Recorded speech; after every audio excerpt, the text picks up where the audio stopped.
Hello, ladies. I'm Ernest John Addison, and I'm an all-star. Look at me. Now look at the men around you. Now back at me. Sadly, they're not me. I'm the spitting image of health, fitness, and glory. My abs made of steel. My jaw chiseled by angels. You want to see something nice? Yeah, nice. You know you like that. Have you seen this? Yeah, I got a mad game with you ladies. And you brothers just can't compete. Look at this. This is football. Now it's gone. Now it's back. Now it's gone. Now, it's my lunch. Yeah, ladies, I'm good with kids too. You see, I'm quite simply the greatest human being that ever walked the face of this earth. You know, nothing can stop me. Not even my real name, Earl. Stop! Stop! What did I do? What's wrong with me? What's wrong with you? What's wrong with you? Your name is Earl? Ew, what kind of name is Earl? Now a name like Ernest? Now that's a man I could go for, but not Earl. Ew, get out of here. Get out of here. Go. Ew, now if only his name had been Ernest. Because live from the halls of Enloe High, this is 8th grade live.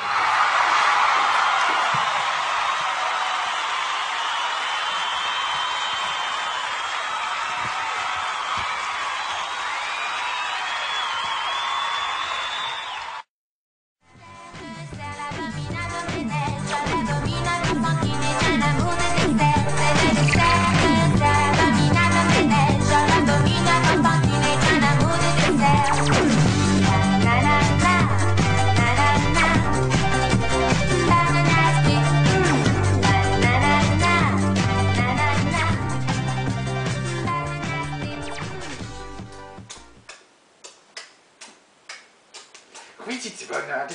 You're not supposed to be on task for the camera.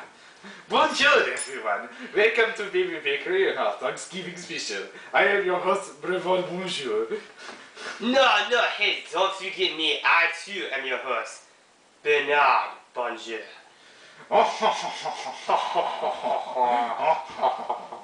Now, down to business. Today we will be making a few special, especially delectable centerpieces for any good Thanksgiving feast. Oui, as we all know, the field of baby bakery is still in its infancy.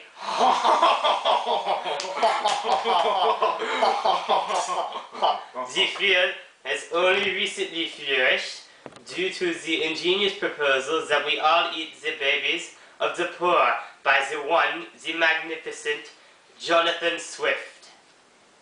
Oh, yes, indeed, my friend King. In fact, this will be the first Thanksgiving that anyone has ever attempted to replace the gargantuan dry fowl, the turkey, with the tender torsos of toddlers. In lieu of this fact, we have put special effort into today's show so that the practice will become commonplace as more and more people see the genius of child consuming. So, today we thought it would be a genius idea to make a full meal out of a single baby, with a main course of roasted tender torso and side dishes of tender pot pie and stuffed infant skull. And baby meat muffins. And baby meat muffins. You can't forget the muffins. No, I didn't forget, you buffoon. I was just about to get to that. And of course, everyone's favorite appetizer, adapted to St. Feet's recipe, our own special ingredient, baby meat muffins. Oui. Now we shall begin. First you must separate the head and the limbs from the torso. We will be using them all in separate dishes, so we shall not throw any of these moist, tasty tidbits away. Oui, yes, that would be a true shame. Baby meat is the most succulent and tender on the market. You should use every morsel. My brother and I always do. We've even been experimenting with baby back ribs. They are delicious. Oh, Bernard, stop talking about my baby back ribs. You're making me trouble. Sorry, brother. It's alright. So now, back to what we were saying before. You must slowly saw through the baby's neck. Yes, and the neck is very dense, filled with tendons, veins, and arteries, and of course the spinal cord. So, you must be very careful. Start from the front and work your way gradually towards the spinal cord. Be delicate with this. If you're not, then you might splatter the baby juice. And the baby juice is very important. You don't want to do that. You want to collect the baby juice for the delicious baby gravy for later. Look at that! A nice clean cut and no speed baby juice. What is that you made? You made a diagonal cut. You fool! Now it is uneven. You dim-witted ape! That's because I had to cut between two spinal vertebrae. So, I guess you're supposed to do that. Alright, brother. Now you must remove the limbs. This you want to do with firm wood chopped to the joints. Yes. For the legs, where the thigh meets the sternum. For the arms, cut at the shoulder. If you're having a hard time figuring out where the joint is, just push down on the bone and feel for the joint between the bones. We and the baby happens to have hardened its bones in its year of ripening. Too much to be chewed through. Do not try to break the bone the old-fashioned way. Oh no, that would be terrible. That would destroy your food. You would get bone chips in the meat, and the bone would tear at the meat and it would cause damage. You want to come off of the bone in one neat, undamaged piece. aha, we will. So that you can chop it up evenly for the baby meat muffins and the toddler put boo. Yes, so now that we've told you that, we will resume chopping up the baby. Oh, look at that. Perfect cut. Went right through the joint and everything. Nicely done, brother, nicely done. It smells fantastic. Be quiet, you fool. I'm working with a large knife. Well, Bizarre is busy dim-limming our sweet and succulent baby. I will show you how to make cucumber sandwiches. What? Bizarre, where are our cucumbers? You are supposed to buy cucumbers at the market. You fool! I almost cut myself. And don't you watch the news? There is a cucumber shortage in the market. I couldn't have gone out and bought cucumbers because there are no cucumbers. What? There are no cucumbers in the market? What is the world coming to? A baby Thanksgiving is not complete without the essential cucumber sandwiches. I know, brother, I know, but you just have to do without them. No! I quit.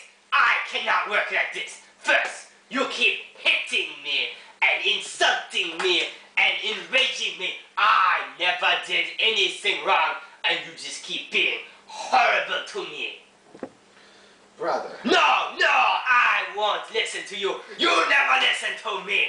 And you only ever are mean and awful to me. Why should I be any different to you? Because No. I am the eldest. I'm better than you. I've always been better at cooking than you, and you know it. Even Mom liked me more. No, Mom was just there. Are you unhappy with your life?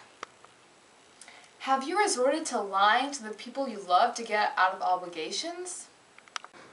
Are you looking for a way to make every day exciting? Well, I have a solution for you. The baby crock pot. Yeah. Are you tired of plain, bland baby? You can cook all types of exciting dishes with the baby crock pot. Baby salsa. Baby stew. The baby crock pot even has the ability to make fruitcake. Wow. Wow. Wow. Wow, the baby crock pot has turned night to day. You see, you don't need to Bunbury anymore to find happiness. You just need a baby crock pot. And if you call in the next 7 minutes, you can get your very own baby crock pot for the low, low, low, low price of $19.99. Call in the next 7 minutes. And you can also get your very own Old Spice guy. And he grills. It's delicious! Even Mom liked me better. When Mom was just a... Just say what?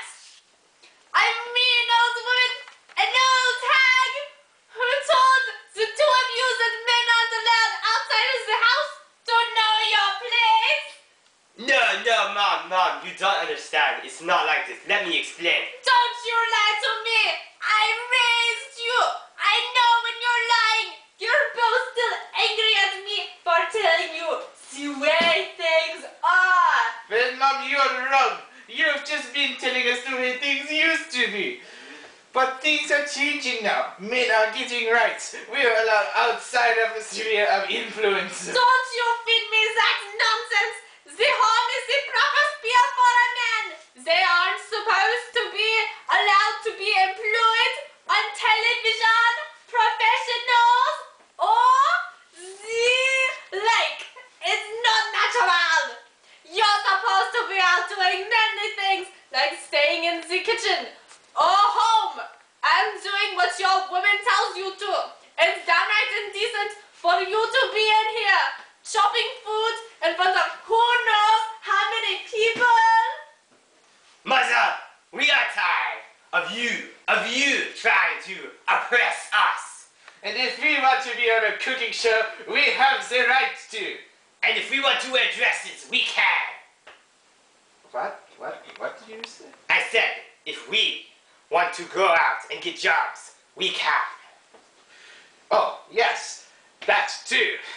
Your boys are never going to find a suitable rich man to take care of you, and you keep this up, and then you'll grow old and alone, and you'll stop being able to have kids, and then you'll just be miserable, alone, and all because you're so damn male-ist.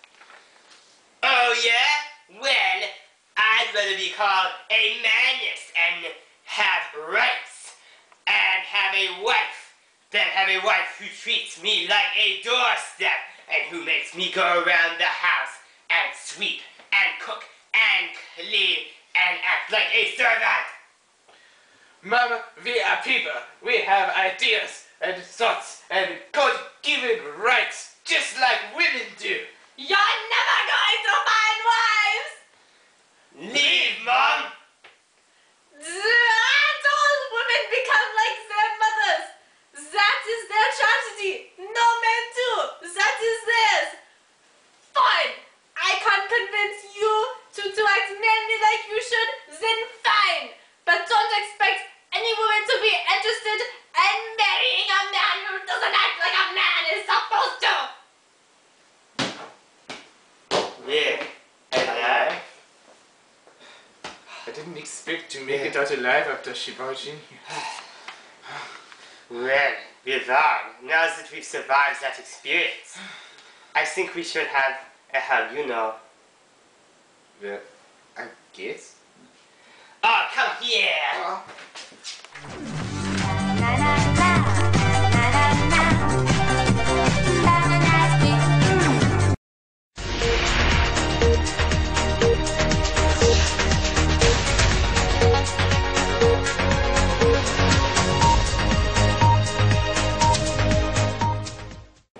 Hello everyone, welcome to the latest latest edition of the Gentry Report. In recent news, Ireland has decided to resort to a modest amount of cannibalism to resolve its overpopulation crisis. The solution to consume a portion of the babies of the poor, proposed by Jonathan Swift, has taken the country by storm. There was momentary questioning of the morality and legality of the proposal, but after an overwhelming embrace by Ireland's Parliament, the practice promptly found purchase among the members of the lower classes, who immediately sold off or ate their year-old children. Our Gentry class, ensconced by the popular proposal, swiftly moved upon England's Parliament to enact the proposal here as well. The proposal was passed on Wednesday, and after some debate, a small proportion of the babies of the poor are to be available for purchase by the gentry. The bill took effect last night, and with the prompt sale of a large quantity of babes to the countryside landowners, the lower class is estimated to have gained roughly £500,000. In more local news, the gentry of Half Moon Street report a shortage of cucumbers for their cucumber sandwiches, and are outraged. Now here is Tirzah Thiebert with more on the story. Thanks, Will. I'm Tirzah Thiebert, here live outside of the farmer's market where no cucumbers are being sold due to a crop lossage. I am here with French chef Monsieur Bonjour to comment on the story. Monsieur, how has the absence of cucumbers in the farmer's market affected you? Sacre bleu, there is no cucumbers. How am I supposed to make cucumber sandwiches without the cucumbers? Thank you, Monsieur Bonjour. Monsieur Bonjour is a French chef who, like many others, are affected by the tragic loss of cucumbers. And now back to you, Will. Thank you, Tirzah. On a darker note, one Mr. Bunbury is reported to have died in France this past week. His funeral is to take place there as well. Mr. Bunbury had been ill for quite some time, and when asked to comment on the death, Lady Bracknell stated that she was glad he finally made up his mind about living or dying. Mr. Bunbury had no living relatives, and as such his fortune is to go to his closest living friend, Mr. Algernon Moncrief. In other culinary news, a recent poll of the countryside gentry reports that every member of the countryside gentry absolutely loves muffins. When one of them asked what they would do for a muffin, one man said he would go without eating babies for an entire year. Another stated, "I would kill my wife. May I have some muffins now, please?" It is even reported that several fights recently broke out over muffins. One of these, between Miss Cicely Cardew and Miss Gwendolyn Fairfax, took place when Miss Fairfax requested muffins, and instead was given cake by Miss Cicely Cardew. The other took place between three men, Algernon Moncrief, Ernest Worthing, and Jack Worthing. There is some confusion on the previously mentioned scuffle, however, as only two men are reported to have been seen there.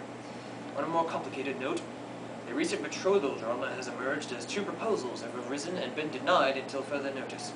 The first occurred as Mr. Ernest Worthing proposed to Miss Gwendolyn Fairfax. Miss Fairfax enthusiastically confirmed Mr. Worthing, however. Her guardian, Lady Bracknell, forbid the engagement. After a thorough interrogation of Mr. Worthing, she found out that he was found in a purse in a train station and has no knowledge of his lineage. The second arose when the same Mr. Ernest Worthing proposed to Miss Cicely Cardew. Miss Cicely Cardew warmly accepted the proposal, stating that they had in fact proposed for over a month. The engagement was unfortunately broken off when Miss Cicely Cardew's guardian, Mr. Jack Worthing, forbade the engagement unless Miss Bracknell allowed Ernest to marry Miss Fairfax. Is this right? This can't be right. What's that? We have breaking news. Apparently there is no Ernest Worthing. Miss Gwendolyn Fairfax was proposed to by Mr. Jack Worthing, and Miss Cicely Cardew was proposed to by Mr. Algernon Moncrief. Okay, apparently both Mr. Worthing and Mr. Moncrief were proposed to, both of them proposed to their significant others as Ernest, who in fact doesn't exist. And I'm being told the recently deceased Mr. Bunbury doesn't exist either. Okay, well, this is all apparently a result of a practice called bunburying. Here to comment is our news correspondent Ava to inform us more on the issue. Ava? Yes, as we speak, Urban Dictionary and Merriam-Webster Dictionary are both struggling to define bunburying. Times Magazine already plans to list bunburying as number 2 in its recent article entitled Most Useful New Words of 2012, second only to the word anaylsis, meaning like a hedgehog. Let's take a look at the definition of bunburying. Bunburying is a verb which refers to the act of inventing a secret lie pronounce that? Alias, in order to escape dull social events, tedious family obligations, or to be with a significant other. Just to be clear, here is an example of the new word used in a sentence. Arnold likes to go bunburying on the weekends to meet with his girlfriend Clarissa, who believes he is a rich Italian mobster named Leonard. Yes, a fascinating new trend. Apparently both Mr. Algernon Moncrief and Mr. Jack Worthing have been posing as other people when they leave their homes. Mr. Algernon Moncrief has been posing as Mr. Bunbury, and most recently Mr. Ernest Worthing as well. Mr. Jack Worthing has been posing as Mr. Ernest Worthing the entire time, however. Apparently, Mr. Jack Worthing proposed to Miss Gwendolyn Fairfax as Mr. Ernest Worthing, who again does not exist, while Mr. Algernon Moncrief proposed to Miss Cicely Cardew, also as Mr. Ernest Worthing, who does not exist. This would explain that confusing betrothal drama from earlier. Mr. Jack Worthing has also... What? We have more breaking news. Apparently both proposals are back on and are no longer forbidden. There are 2 marriages that are to take place shortly. Apparently Mr. Jack Worthing discovered that the purse he was found in came from a specific place, and that specific place revealed that his Christian name is in fact Ernest John Moncrief, I suppose. There is no Ernest Worthing, but there is a Ernest Moncrief. Also, this reveals that Algernon and Jack, as he is now known, are both brothers. And Jack has discovered his lineage, so the marriage is on, and since Jack has discovered his lineage, both marriages are on. In other news, I have to get to that wedding. That's all for now.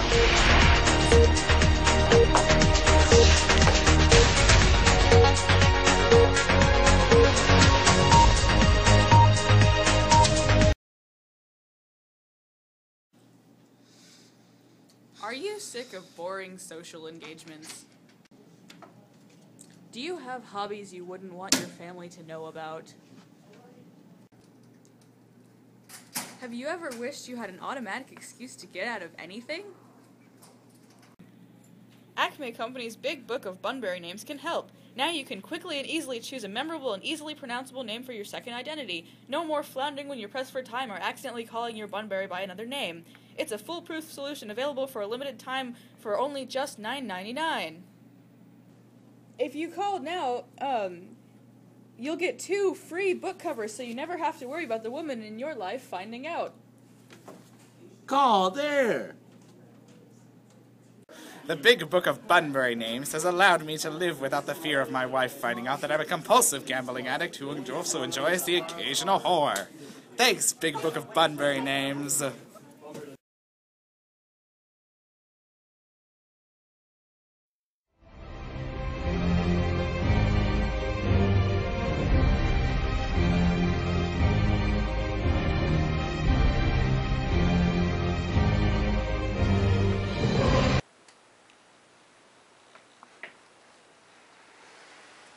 Hello.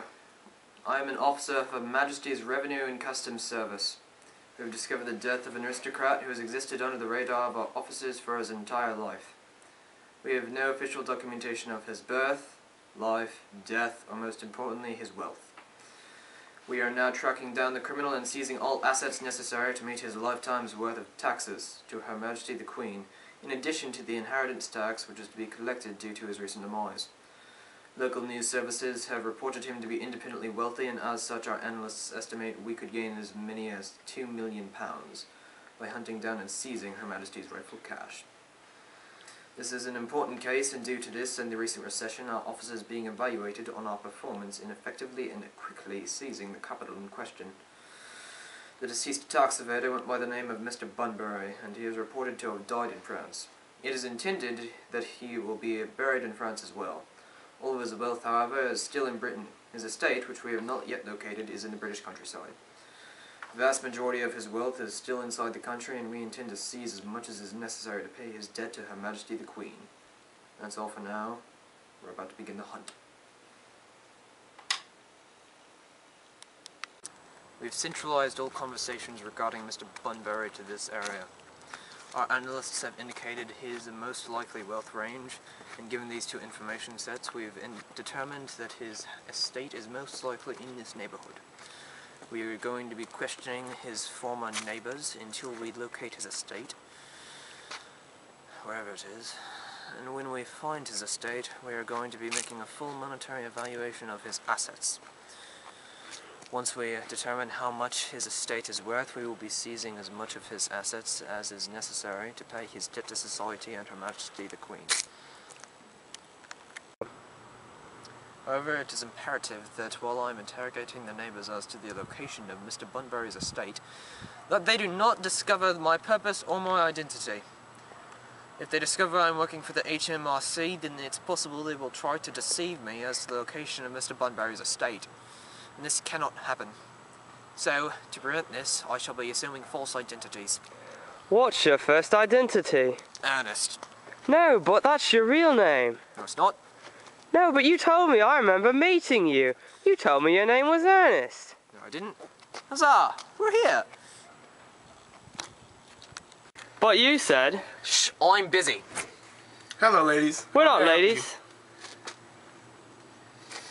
I am Sir Ernest. I am a knight on a quest for the Holy Grail. You're a what? And I've been told Mr. Bunbury owns it. you? Mr. Bunbury? Why would you want to ask him? Have you seen him? Have you seen me? Have you seen him? Are you seeing me? He's not me. Ask me. No, that's alright. You see, I need to ask Mr. Bunbury for a Holy Grail. I'm not a quest, see. I just need to know where he lives. Oh, fine then. He's down the street. Thank you. See, Chop, it's not so bad. Wait, wasn't that the guy from the Old Spice commercial? Nonsense. Everyone knows that man from the Old Spice commercial isn't real. What do you mean he's not real? Oh, you know, like Santa, Ernest. But you're Ernest. Yes, I am. You really are slow sometimes, aren't you? But you just said... Silence, Patsy! This is a child of greatness. Loons. Who goes there? Just me, ma'am. Where is your woman? Oh, okay. Hey. I'm looking for a Mr. Bunbury. I was told he lived here while he was alive. Did he live here? No, of course not. Why else would I have this ridiculous French accent? What? Oh, well, do you know where he did live? Yes, he lived at house number 201, down the street. Thank you. And get back in the kitchen, you damn man! What did she say? She said, you're welcome. What else would she have said? What house number did she say again? 201. But that's the house we went to first. No, is it? Jesus! Someone decapitated a baby! No, they didn't. It's just a flesh wound. We lad just scraped his knee. Hey, what? How can you say that? All that was left of him was his head. I've seen worse. Look, we're here. Why am I not surprised? Crap. You see, this is a different house. No, it's not. It's the same house. See, that's the same door. Hello? Hello, I'm looking for one Mr. Bunbury. I was told he once lived here. I'm sorry, I'm afraid Mr. Bunbury doesn't exist. Well, of course he doesn't exist now. He was not alive now. But when he was alive, did he live here? No, I'm sorry, I'm afraid he's never existed. Well, that's a bit harsh, don't you think? No, you don't understand. There's literally no such person as Mr. Bunbury. There's neither Mr. Ernest either. What now? Wait, where did he go? Where did who go? What are you talking about? Good day, sir. What just happened?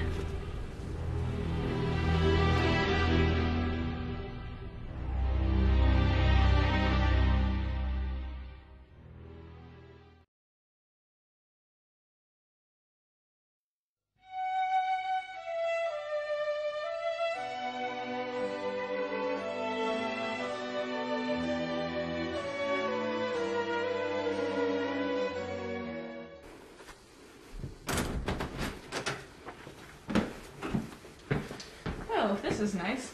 Seem to have put out quite a lovely spread. Yeah, there's even cucumber sandwiches. I must ask the cook to make them for us one evening. Oh, Oh, hi there. You know, you never told me when we were going to meet your friend Frank. Oh. Wait, did I?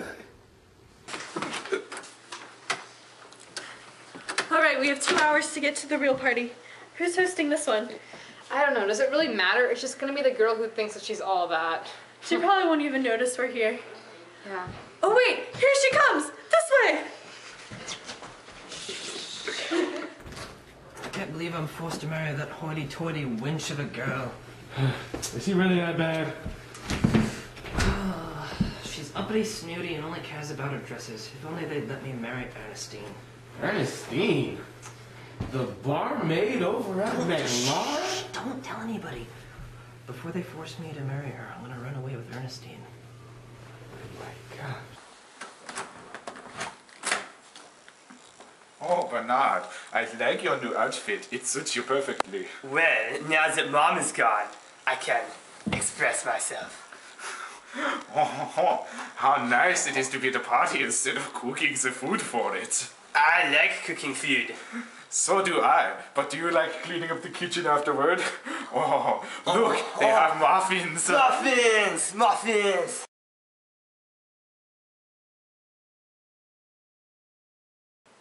So when will I meet this Frank? Oh, he died. What? That's awful. Why didn't you tell me before? When is the funeral? Oh, it already happened. You weren't invited. Did you go to it? Mm-hmm. And you couldn't take me? He only wanted to be with people he met before. When was the funeral then? Sir, you are crazy. Why would you give up your life for a barmaid? I can't marry that trollop. And I have no intention of marrying her for money either. All my parents can talk about are the lovely things I shall inherit upon marrying her, and after the death of her parents. It makes me sick. Well, how large of a dowry are they talking? 150,000 pounds in funds alone. 150,000 pounds? And in funds? Miss Hoity-Toity seems to be a most attractive young lady now that I think of her. Well, you've never had the misfortune of having a conversation with her, now have you? We got away from her, thank goodness. Would you mind getting me some punch? Oh, yeah, I'll be right back. Oh, gosh. Thank you so much. Is it your corset again? Of course. The bloody thing is too tight for me to breathe while I'm standing still, let alone trying to run away from someone. Tell me about it. The funeral was last Tuesday. We were with the Bracknells on Tuesday. Did I say Tuesday? Silly me. It was.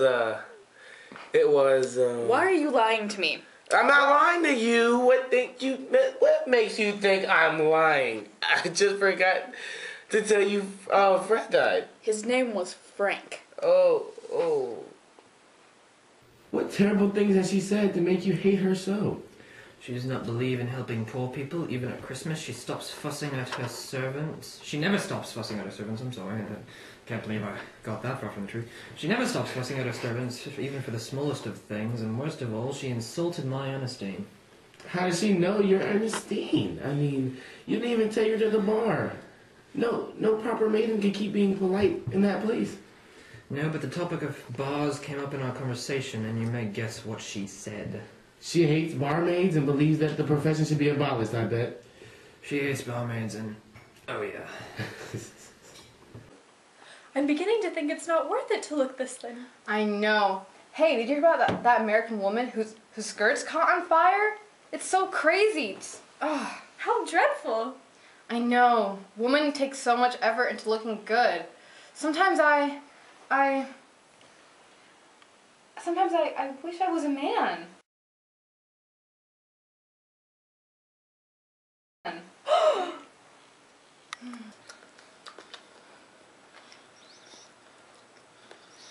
Bernard, what on earth are you doing? Eating a muffin. You are positively undignified. One should always eat muffins quite calmly. It is the only way to eat them. But muffins are wonderful. And now, they're gone. Let's go find more muffins! Oui, oui!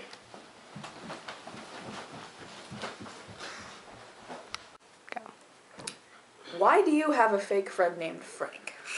Well, all right. When one's placed in a marriage, one has to adopt a very high moral tone on all subjects. It's one's duty to do so. And as a high moral tone, one can hardly be said to conduce, very much to either one's health or one's happiness.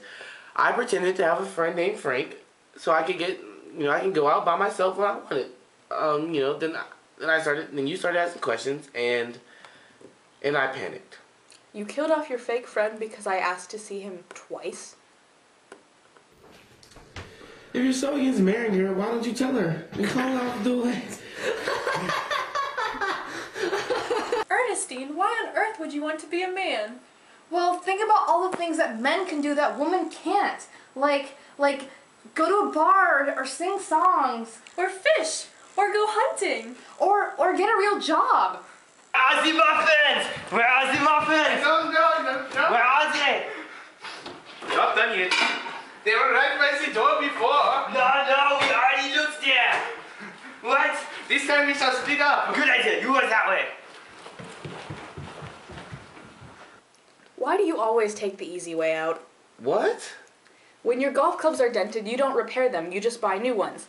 Last week, when the maid couldn't make your cucumber sandwiches correctly, you fired her after 3 tries. I hired her explicitly because she said she can make exquisite cucumber sandwiches. And for your information, I cannot play golf with dented clubs. When have you ever actually done something the hard way? I asked your father for your hand before I asked your mother. And he gave us his blessing. What was so hard about that? Well, when I went to tell your mother, she thought I was asking her first and tried to ask your father for me. And I had to stop her. Oh, you poor thing. Yes, it was terrible. What is so terrible about telling her the My truth? dear fellow, the truth isn't quite the sort of thing one tells a nice, sweet, refined girl. What extraordinary ideas you have about the way to behave to a woman. Or go to a bar and drink. Or wear a suit and tie. Or go on a camping trip. Without a chamber pot. Let's get back to your friend Frank. Or do you want to call him Fred now? What about him? He's dead. Okay, fine. I won't use him again. And you won't make up another fake friend? Of course not. Good. Ugh. What is this world coming to when an honest woman cannot trust her husband not to lie about the existence of his friends? Telling the truth can hurt? Yes, it could. She would tell her parents, and they would tell my parents, and my parents would forbid me from seeing Ernestine ever again, or even going to the bar, and then they'd get her fired for good measure. Whoa, okay, calm down. If only in society I had no classes and everyone could just marry whoever they wanted.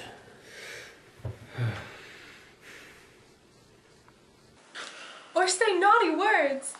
And how awesome would it be to not have to pretend like we don't get it when they make dirty jokes? Yeah, who do they think they're fooling? Like jokes like Can I butter your muffin? how do they think we don't get that? Yeah, how wonderful would it be to live in a world where nothing was improper?